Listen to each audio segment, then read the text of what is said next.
Di antara tradisi jahiliyah adalah mereka suka suudzon, berburuk sangka dengan Allah, baik berkaitan dengan pertolongan, penjagaan, rizki, ataupun berkaitan dengan janji, ancaman, pahala, balasan, dan yang lain sebagainya.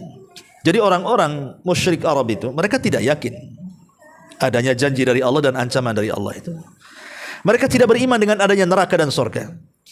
Mereka tidak beriman adanya kebangkitan, adanya hisab, adanya mizan, adanya macam-macam itu mereka tidak yakin. Bahkan tidak yakin juga dengan Allah, bahwa Allah yang kasih rizki, Allah yang kasih penjagaan bagi dia, Allah yang kasih nikmat bagi dia. Mereka tidak yakin dan mereka selalu bersuudzon dengan Allah, berburuk sangka dengan Allah subhanahu wa ta'ala. Lah kalau ada hari ini yang berburuk sangka dengan Allah dalam kehidupan, ketahuilah berarti dia masih menyimpan sifat dan watak jahiliyah.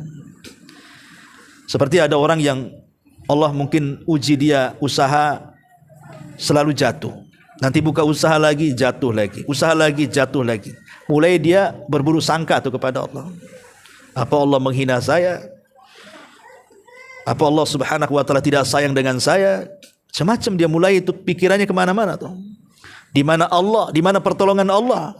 Saya sudah sholat, saya sudah ngaji, saya sudah hijrah, tak juga rizki saya naik-naik. Ya kan? Itu kan suudzon namanya. Dia berburuk sangka dengan Allah subhanahu wa ta'ala.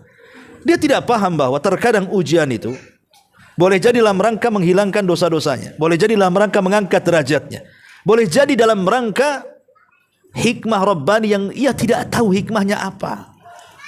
Harusnya dia seperti itu. Jangan suudzon dengan Allah, berburuk sangka dengan Allah. Itu tradisi jahiliyah, itu berburuk sangka dengan Allah.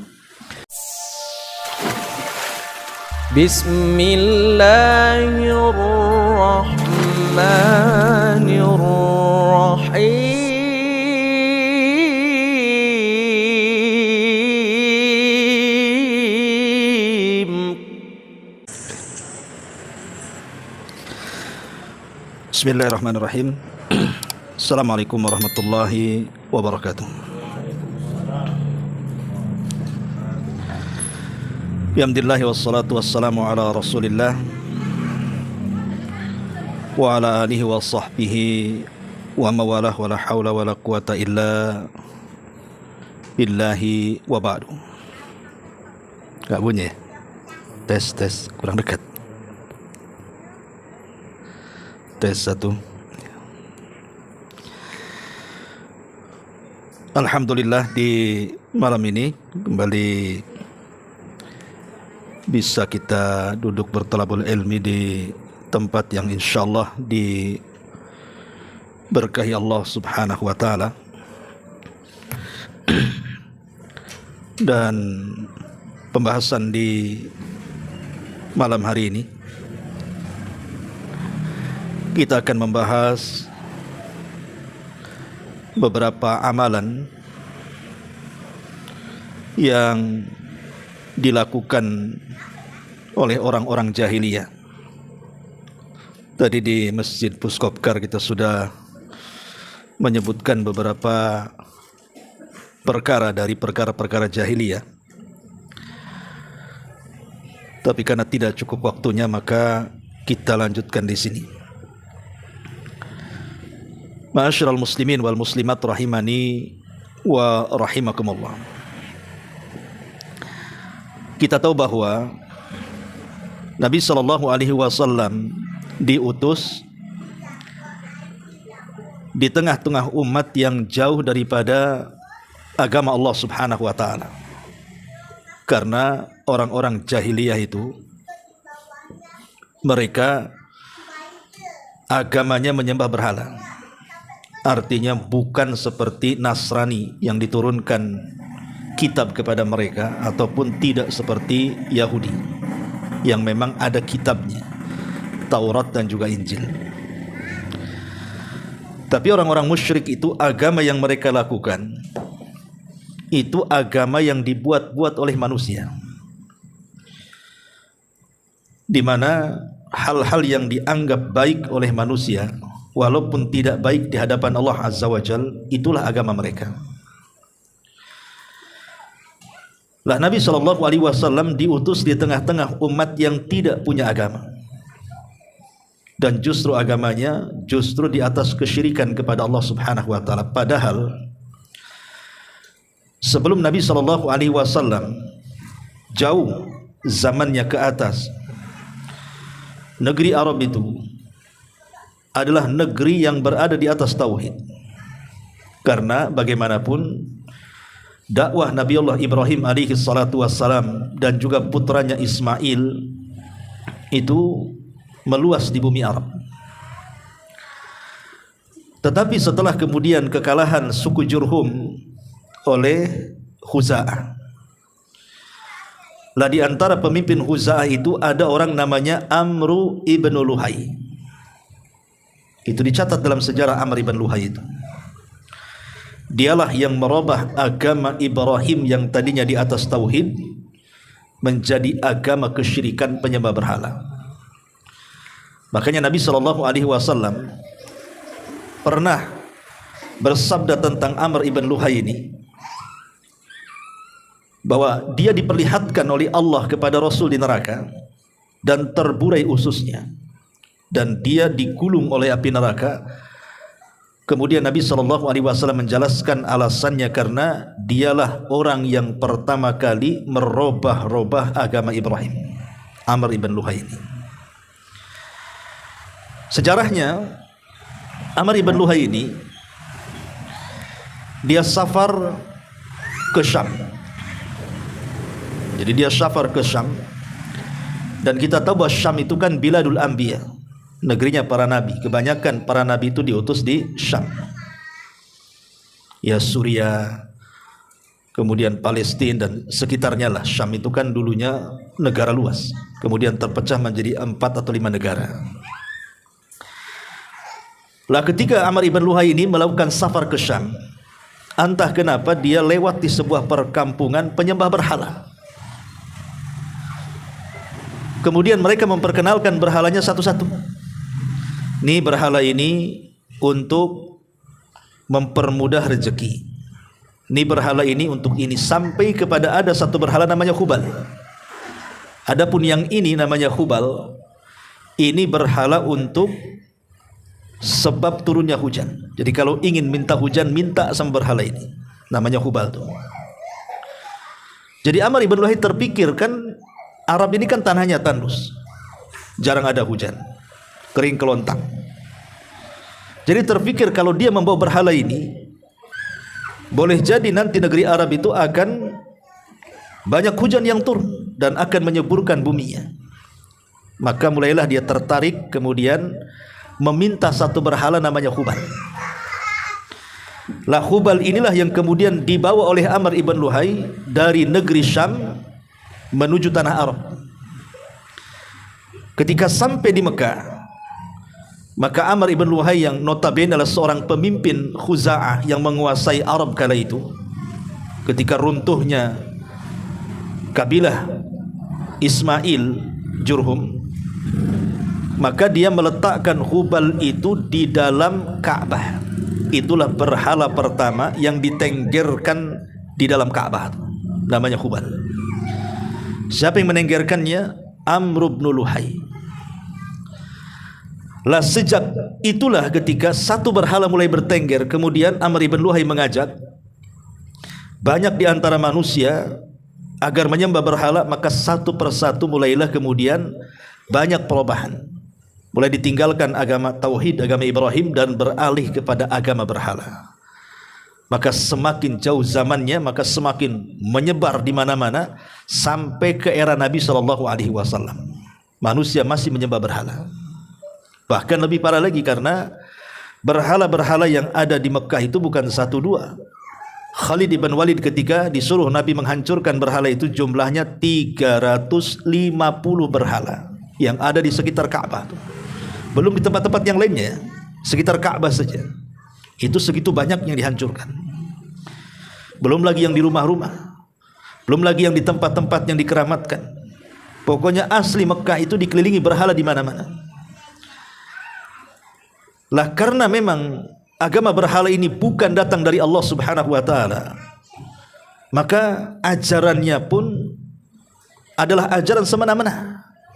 Seperti yang kuat menindas kepada yang lemah, memakan binatang, tidak hormat kepada tetangga, menyakiti orang lain, merendahkan dan begitu seterusnya, itu sudah biasa. Lah Nabi SAW diutus kepada umat yang seperti ini. Makanya kalau kita membaca dialognya Ja'far bin Abi Thalib, Ja'far bin Abdul Muttalib dengan Abi Sufyan, dengan Amru ibn As.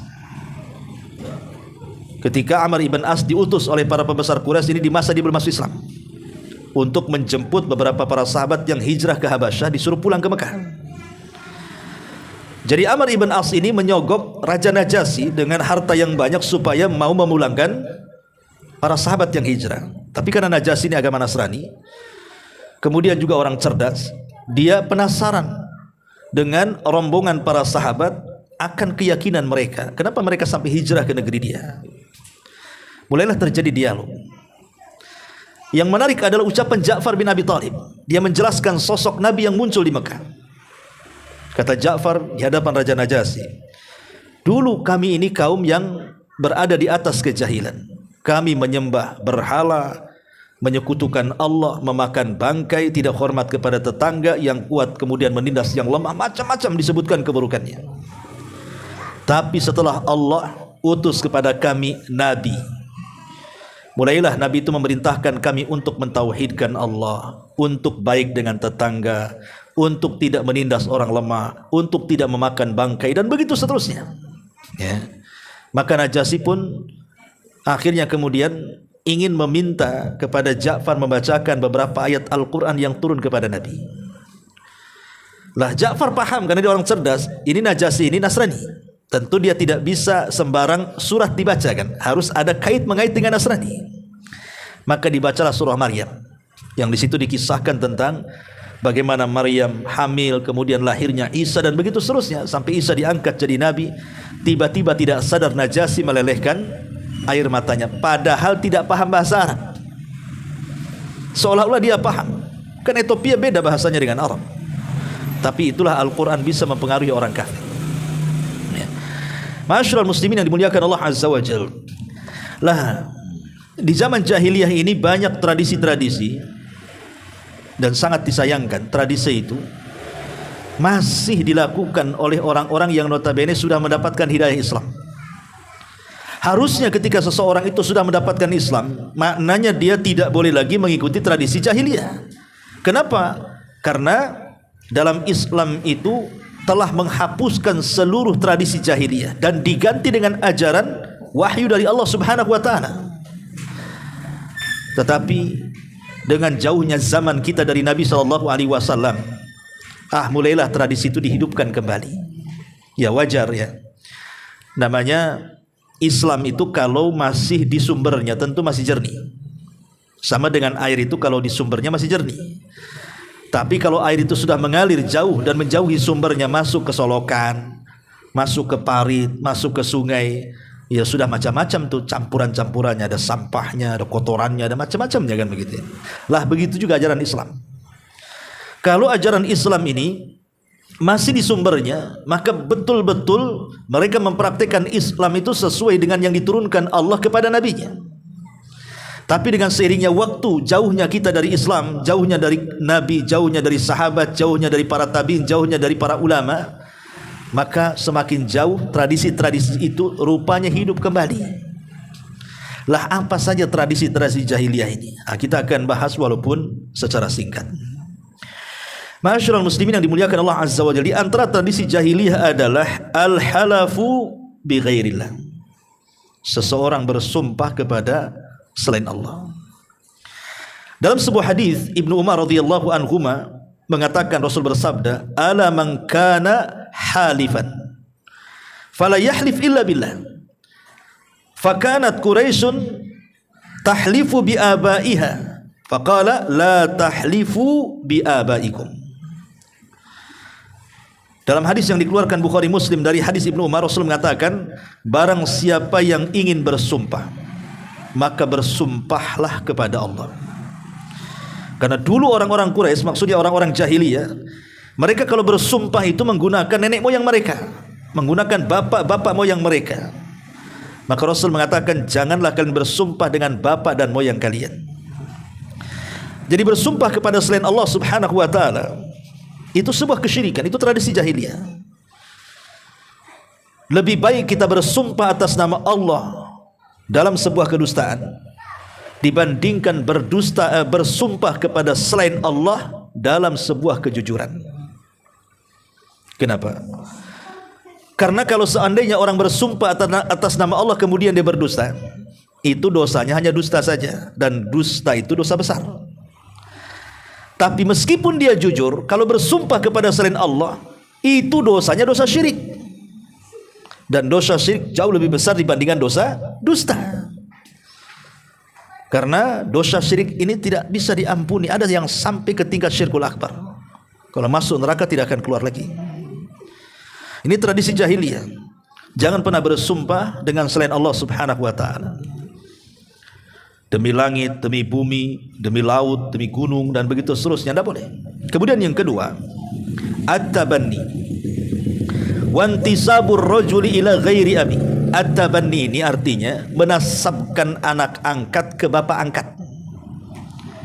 Antum memungut anak, mungkin masih bayi, kita rawatlah dia sampai besar. Tiba-tiba kemudian binnya atau bintinya diserahkan kepada ayah angkatnya. Nggak boleh, karena itu bukan keturunannya. Tidak boleh menasabkan sesuatu yang bukan keturunannya. Karena hal ini pernah dilakukan Nabi masalahnya, tapi ditegur oleh Allah Subhanahu wa taala. Karena ini tradisi jahiliyah. Jadi satu hari Nabi SAW itu ketika kehilangan puteranya Qasim dan juga Abdullah. Tentu kehilangan anak laki-laki di zaman itu sangat menyesakkan dada, karena ada tradisi orang jahiliyah itu sangat memuliakan anak laki-laki dan merendahkan anak perempuan. Jadi kalau punya anak laki-laki itu udah wah sekali, kayak punya emas sekarung gitu ya. Tentu dengan meninggalnya Ibrahim putra Rasul menyesakkan dada Rasul. Kenapalah bisa sampai meninggal anak laki-laki itu? Lah kebetulan Ibrahim alaihissalam, Khadijah radhiyallahu an, istri daripada Nabi SAW itu diberikan hadiah oleh saudaranya, seorang budak namanya Zaid. Di mana saudara Khadijah ini ketika jalan-jalan ke pasar, nampak ada anak kecil lucu, imut, ganteng gitu ya. Ya. Tiba-tiba dibeli, umurnya 10 tahun itu. Kemudian dihadiahkan kepada Khadijah, dan Khadijah menghadiahkan kepada Nabi supaya diangkat jadi anak angkat, walaupun itu budak dan dimerdekakan. Lah karena Nabi SAW akhirnya tertanam rasa sayang dan cinta kepada Zaid, maka Rasul pun menganggap Zaid sebagai anak angkatnya. Masalahnya begini, Zaid ini kan masih punya orang tua. Orang tuanya kabilahnya jauh ya. Jadi keluarganya tahu bahwa jejak Zaid itu ditemukan, karena gini ceritanya, kabilahnya si Zaid ini diserbu oleh musuh perang. Kemudian banyak yang ditawan, salah satunya apa? Zaid ini ditawan, kemudian diperjualbelikan di pasar ukat, pasar budak. Kemudian dibeli oleh kerabatnya Khadijah. Kemudian diserahkan kepada Rasul dan dijadikan anak angkat. Entah dari mana kabarnya, rupanya keluarganya itu mendengar bahwa anaknya itu ditemukan ada di Mekah. Ceritanya begitu. Jadi dia pun berusaha mengumpulkan uang banyak untuk menebusnya. Setelah dikumpulkan uang banyak, maka dia mencari anak itu. Rupanya ketemu, tapi di luar dugaan bapaknya atau orang tuanya. Ketika kemudian hendak menembus anak itu, tidak mau pula ditebus anak itu, dan memilih tinggal bersama Nabi SAW. Sampai Rasul kemudian menawarkan kepada orang tuanya, tanya anakmu, apakah dia mau ikut aku atau ikut kalian? Mati-matian orang tuanya mengajak pulang, bahkan siap menebus dia. Dia tidak mau. Dia sudah nyaman bersama Nabi. Melihat kecintaan Zaid kepada dirinya, itulah yang menjadikan Nabi akhirnya menasabkan Zaid kepada dirinya dan berteriak di hadapan orang Quraisy, Zaid itu putraku, Zaid ibnu Muhammad. Maka sejak itulah orang-orang memanggil Zaid ibn Muhammad sallallahu alaihi wasallam. Sampai ketika Allah Subhanahu wa taala menurunkan surah Al-Ahzab. Awal-awal, ayat-ayat awal-awal lah Anda bisa baca surah Al-Ahzab itu. Di situ Allah Subhanahu wa taala turunkan larangan. Tidak boleh seorang bapak angkat mengangkat anak angkat dinasabkan kepada bapak angkatnya. Allah mengatakan ma ja'alallahu adiyaakum abnaakum. Tidak layak anak-anak angkat itu dinasabkan kepada bapak angkatnya. Ud'uhum liabaihim. Kembalikan nasabnya kepada bapak aslinya. Huwa aqsatu indallah. Itu lebih adil di hadapan Allah. Maka sejak itu Rasul mengubah nama Zaid ibn Muhammad menjadi Zaid ibnul Harithah, karena ayahnya namanya Harithah, dibalikan nasabnya.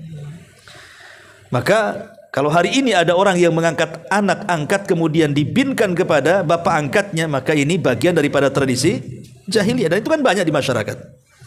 Ya, banyak sekali saya sampai menyaksikan ada satu pernikahan itu. Kebetulan ada suami istri, tidak punya anak sama sekali. Akhirnya mengangkat anak angkat laki-laki sampai dia dewasa, sampai menikah. Jadi bapaknya itu, bapak angkatnya cinta, senang dengan anaknya. Karena nggak punya anak. Itulah anak angkat satu-satunya yang dari bayi dia rawat sampai dia dewasa. Ya. Tiba-tiba ketika menikah, dapat jodohnya. Ketika di acara sedang akad pernikahan itu kan biasanya wali, karena diserahkan ke wali hakim, dia akan menyebutkan binnya kan.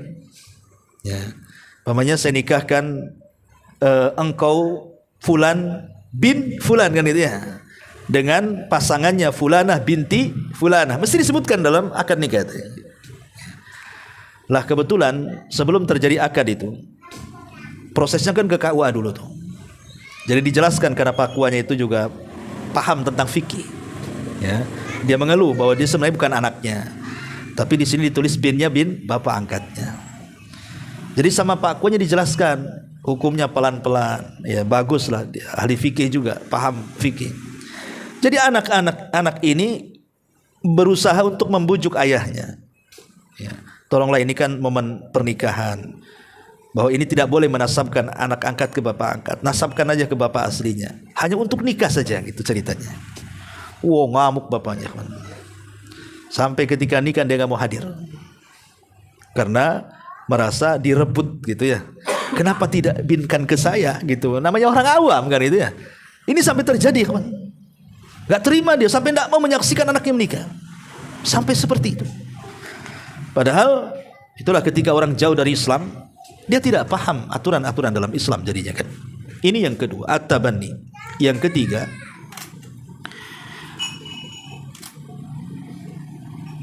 su'udhanni billahi azza wa jalla. Berburuk sangka dengan Allah Subhanahu wa taala. Sawa'un fi ma yata'allaqu bin nasri wal hifdi wal rizqi aw fi ma yata'allaq bil biwa'dihi wa wa'idihi wa thawabihi wa iqabihi wa nahwi dzalik.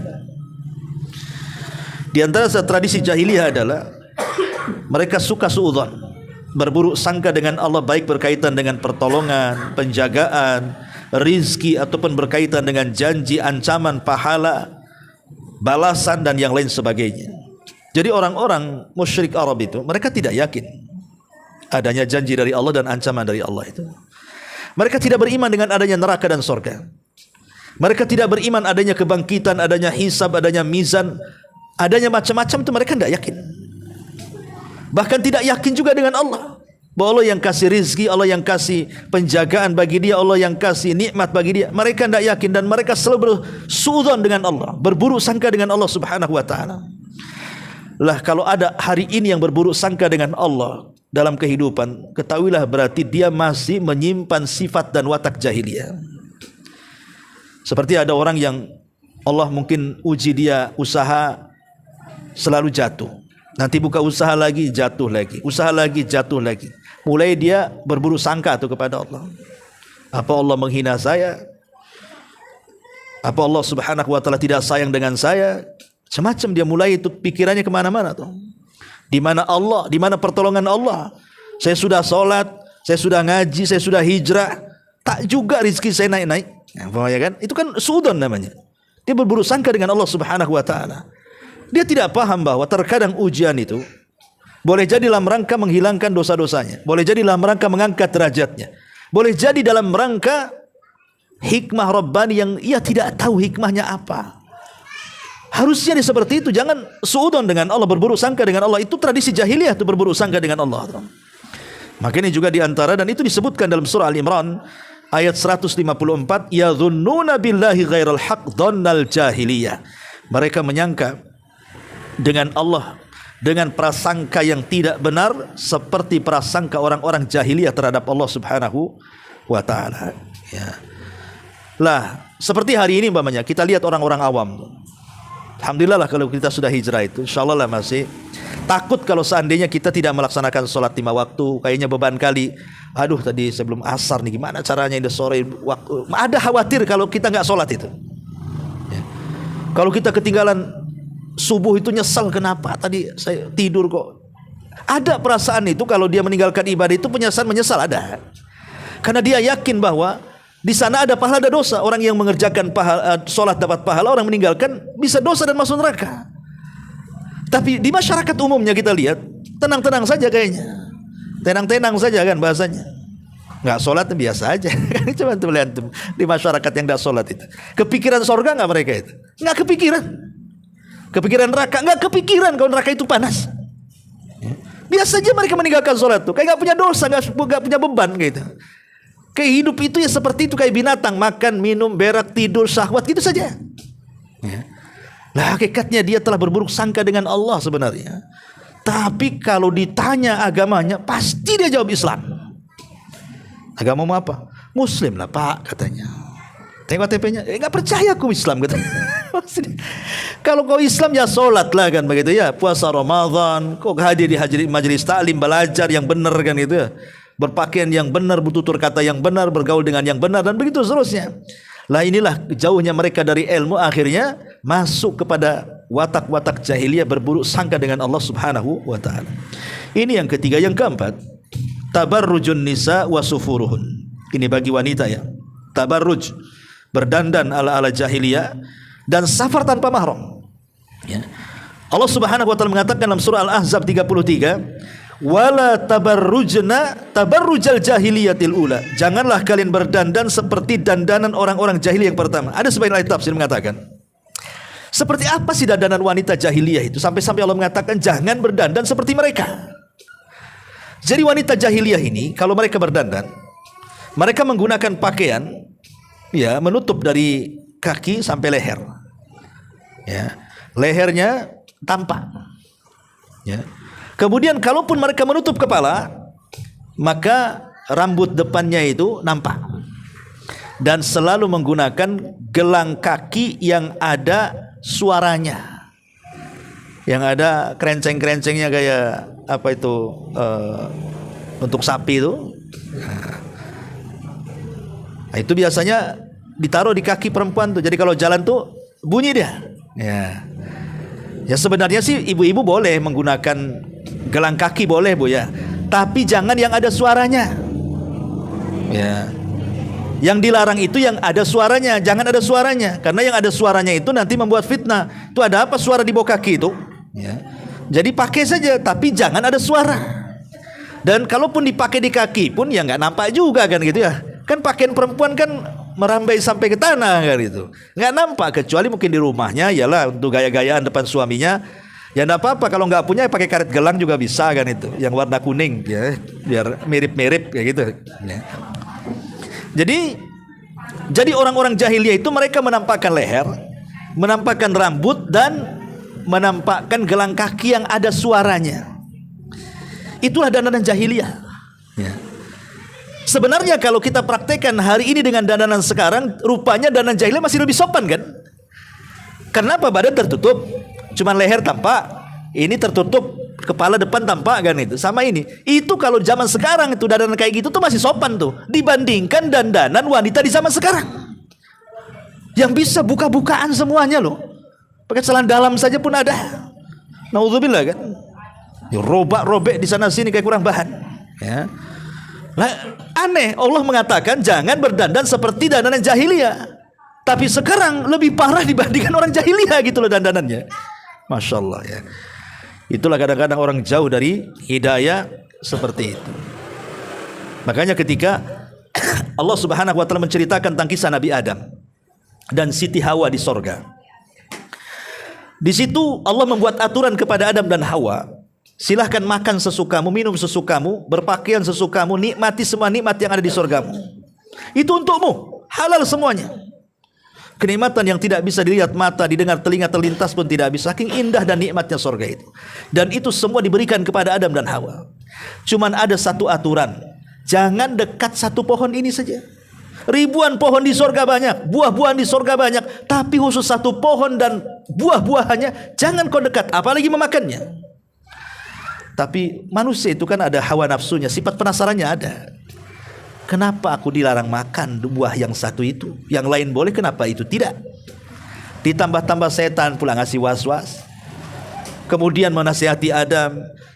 Kemudian memberikan alasan dengan dusta, wahai Adam, kenapa Allah larang kau makan buah itu? Sebenarnya alasannya cuma dua. Kalau kau makan nanti kau jadi malaikat, atau kalau kau makan kau akan kekal. Oh gitu ya? Berarti saya akan mati di sini. Padahal saya ingin hidup. Akhirnya kemudian dia berpikir, betul juga kata iblis ini. Kalau saya makan itu saya kekal, berarti saya akan mendapatkan kenikmatan seutuhnya dan selamanya. Dia lupa dengan larangan Allah. Akhirnya dimakanlah buah itu. Setelah dimakan buah itu, apa yang terjadi? Seluruh pakaian Adam dan Hawa terlepas dari badannya. Tidak ada satu helai pakaian sutra. Kan pakaian surga kan sutra tuh, berlapis-lapis. Tidak ada satupun pakaian yang melekat di Adam. Setelah Adam memakan buah larangan, maka Allah Subhanahu wa taala kemudian lepas seluruh pakaiannya. Tersingkap auratnya baik Adam dan Hawa. Akhirnya Adam melihat auratnya Hawa, Hawa melihat auratnya Adam, malu dua-duanya, akhirnya saling menjauh. Ulama mengatakan, ketika manusia itu makin banyak melakukan dosa, maka dia makin berani membuka auratnya. Ketika manusia makin banyak melakukan dosa, maka dia semakin berani membuka auratnya. Lihat wanita-wanita yang membuka-buka aurat sampai kemudian buka-bukaan. Bukan membuka saja, buka-bukaan, terbuka semuanya. Lah kenapa kemudian ada wanita yang tidak punya rasa malu sampai membuka aurat dari kepala sampai kaki? Itu karena dalam kehidupannya selalu melakukan dosa. Kalau dia dalam kehidupannya jauh daripada dosa, mendekat kepada Allah, taat dan taqarrub kepada Allah, yakin pasti dia akan menutup auratnya. Masyarul muslimin wal muslimat rahimani wa rahimakumullah. Ini di antara tradisi jahiliyah, bahkan di zaman sekarang bukan jahiliyah lagi, sejahiliyah-jahiliyahnya jahiliyah. Lebih jahiliyah lagi orang jahiliyah. Naudzubillah. Ya. Kemudian juga di antara amal jahiliyah adalah ityanul kuhan wa su'aluhum. Datang kepada dukun, bertanya-tanya kepada mereka. Ini tradisi jahiliyah nih. Maka disebutkan oleh Muawiyah ibni Al-Hakam As-Sulami radhiyallahu an, dia mengatakan, ya Rasulullah, umurun kunna nasna'uha fil jahiliyah. Rasul, ini Muawiyah ini sudah masuk Islam, cuma dia mengatakan, Rasul, ada beberapa perkara dulu di masa jahiliyah kami selalu melakukannya. Kemudian dia mengatakan, kunna na'til kuhan, kami biasa datang ke dukun. Maka Rasul mengatakan, fala ta'tul kuhan, sekarang kau sudah Islam, jangan datang lagi kau ke dukun. Artinya bahwa orang yang datang ke dukun atau orang yang jadi dukunnya, ya, kecuali nama saja nggak masalah. Dedi dukun umpamanya, itu kan bukan dukun. Dedi namanya kan, nah, tapi kan bukan dukun, ya itu nama saja kan. Maksudnya di sini dukun yang memang menyembah setan, entah dukun sihir dan santet, entah dukun ramal, ataukah dukun obat-obatan dan begitu seterusnya. Kalau prakteknya menggunakan bantuan dari jin dan syaitan, maka dia dukun di atas kesyirikan. Tapi kalau tidak, yang ma'ruf di masyarakat ada dukun bayi gitu ya, dukun urut. Ya kalau dia memang betul-betul ngurut, bukan pakai mantra, bukan memindahkan penyakit ke ayam gitu ya.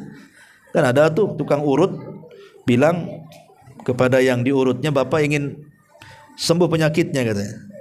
Ya ingin sembuh lah. Mau nggak besok saya urut lagi, saya akan bawakan ayam gitu. Untuk apa ayam dibawa Pak? Saya pindahkan penyakit Bapak ke ayam. Kan zalim. Ayam yang sehat-sehat jadi sakit jadinya.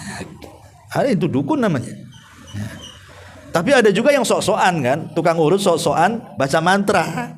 Antum pernah itu mengalami nggak dengan datangkan tukang urut, tiba-tiba di waswes gitu kan? Antum nggak dengar baca apa orang ini? Habis itu diurutkan gitu.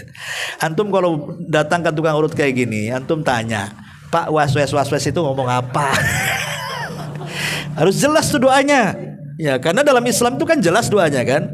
Entah dia baca Al-Fatihah umpamanya, enggak masalah, karena Al-Fatihah kan surat ruqyah. Atau baca qul a'udzu birabbin nas, qul a'udzu falaq, jelas. Atau doa-doa Rasul, Allahumma rabban nas adhibil ba'si ashfi anti syafi la syifa illa syifauka syifaan la yughadiru saqama, atau apalah doa-doa yang memang untuk kesembuhan gitu. Loh, kalau waswas enggak jelas itu kan ini perlu dicurigai, patut dicurigai, itu ngomong apa? Ya. Takutnya dituduh dukun asli. Ya kan, kalau dukun palsu sok-sokan saja ya sudahlah. Yang penting urutannya jitu bagus, enak di badan, ya udahlah, nggak usah pedulikan kan. Ya. Tapi kalau itu dukun asli itu kan bahaya. Karena jangan-jangan pula dia was-was itu mengundang jin. Jinnya supaya jin tukang urut masuk ke dia, yang antum diurut jin itu. Naudzubillah. Ya.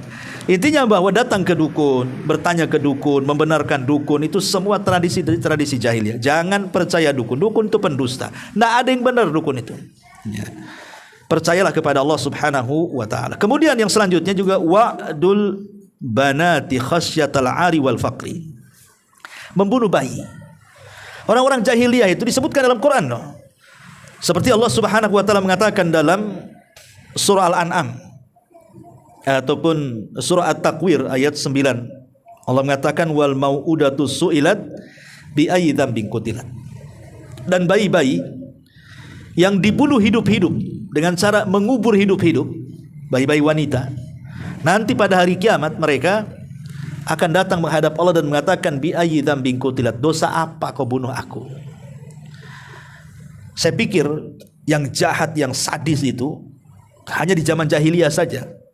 Kalau punya anak perempuan, langsung kemudian bapaknya mengambil anak itu, kemudian dibawa ke bukit dan sudah disiapkan kuburannya, kemudian diletakkan. Sebenarnya mereka tidak tega. Sebutkan dalam riwayat itu ada tidak tega untuk menguburkan anaknya itu.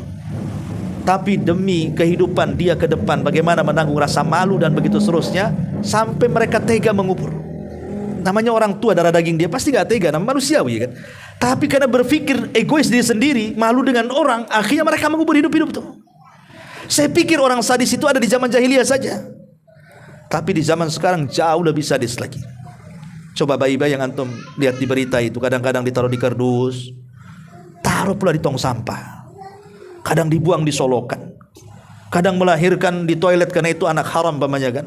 Ditaruh bayinya di situ, ibunya hilang, pergi. Masih mendingan lah kalau memang dia tidak sanggup, cari orang kaya, taruh di depan pintunya kan gitu ya, diketuk gitu ya. Daripada kemudian dibuang, iya kalau ada yang nolong, kalau tidak. Dan itu kebanyakan tidak tertolong kemudian mati. Ada yang dibuang ke sungai, ke lautan. Oh masya Allah, na'udzubillah. Perhatikan tradisi jahiliyah ini, yang sadis membunuh bayi ini terulang hari ini.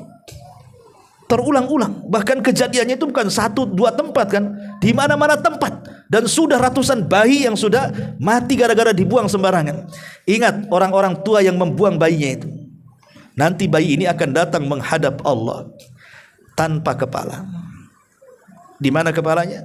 Kepalanya dipegang tangan kanannya, tangan kirinya menyeret orang tuanya. Kemudian datang kepada Allah bayi ini, kemudian mengatakan, ya Rabb, sal hadza lima qatalani. Ya Rabb, tanya orang tuaku kenapa dia sampai tega membunuh aku, katanya. Mau jawab apa coba? Ya. Lah ini kan tradisi-tradisi jahiliyah ini, naudzubillah, yang mengubur anak-anak ya kan. Ya. Kemudian juga al-asabiyah, fanatik dengan kesukuan, merasa orang Padang kan gitu ya. Dia tidak suka dengan Jawa. Merasa orang Jawa tidak suka dengan orang Sumatera. Merasa orang Sumatera tidak suka dengan orang Kalimantan. Merasa orang Kalimantan tidak suka dengan orang Flores. Kenapa tidak suka? Ada apa tidak suka? Bukankah mereka semua sama-sama manusia, terlahir dari satu Nabi Adam alaihi salam? Tidak ada keistimewaan. Anda mau kulit hitam, kulit merah, kulit putih, mau belang sekalipun, tidak ada bedanya. Lalu kenapa asabiyah? Asabiyah itu fanatik dengan kelompok, dengan suku. Kadang-kadang menyinggung suku-suku orang tuh. Dasar Flores kau katanya. Floresnya yang ditanya. Dasar Padang kau katanya. Padang yang disebut, coba bayangkan. Dia menghina daerah itu namanya kan. Ya. Apa semua orang Padang seperti dia? Atau semua orang Jawa dasar Jawa? Apa semua orang Jawa kayak dia?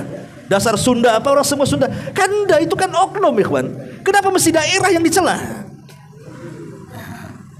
Kadang-kadang ada orang berbangga, itulah kita ini orang Melayu katanya. Melayu pula, yang lain mau direndahkan dia. Semua sama dalam Islam itu. Tidak perlu kemudian kita panati kesukuan, karena suku itu tidak akan menolong kita dari adab Allah Subhanahu wa taala. Ya. Ini tradisi jahiliyah, karena orang-orang jahiliyah itu mereka fanatik asabiyah. Kalau dihina saja kabilah dia, maka akan bangkit dan akan menyerang kabilah yang menghinanya. Dan yang terakhir, karena waktu juga, dan ini tentu yang paling bahaya ya dari seluruh tradisi jahiliyah, adalah ibadatul asnam, menyembah berhala. Karena ini sudah tingkatnya kesyirikan. Ya, ya mungkin di zaman itu berhalanya ya Hubal, Lata, Uzza, Manat, Saib, Nailah, macam-macam ya kan berhalanya. Mungkin dulu itu yang disembah jelas-jelas berhala, entah terbuat dari kayu, entah terbuat dari batu, entah terbuat dari cadas atau dari apa-apa kan itu. Tapi kan berhala sekarang bukan itu. Berhala sekarang ini bentuknya koin, bentuknya lembaran gambar pedang, bentuknya uang ya, merah-merah kan itu ya. Nah, itulah berhalanya itu. Kok bisa itu jadi berhala? Rasul yang mengatakan ta'isa abdu dinar wa ta'isa abdu dirham. Celaka hamba-hamba dinar dan celaka hamba-hamba dirham, dinar dan dirham. Nah, Indonesia rupiah lah kan begitu. Celaka hamba rupiah. Lihat, gara-gara orang itu urusan dunia, urusan mengejar uang itu, yang namanya uang itu, dia rela lo meninggalkan sholat, bahkan tidak mau sholat hanya gara-gara mengejar uang. Coba, dia tidak puasa, dia tidak ngaji, dia tidak pernah dekat dengan Allah. Dunia dan dunianya saja, seolah-olah itu Tuhannya, itu yang dikejarnya, itu yang dipikirkannya dari mulai bangun sampai mimpinya juga itu, bangun tidur juga itu yang dipikirkan. Nah, ini kan bahaya. Ya mungkin kalau ta'isa abdul dinar dan dirham ini biasanya laki-laki lah, hamba uang ini laki-laki. Kalau perempuan ini ya ada juga hamba uang, tapi lebih ke lanjutan hadisnya, wa ta'isa abdul khamisati wal khamila.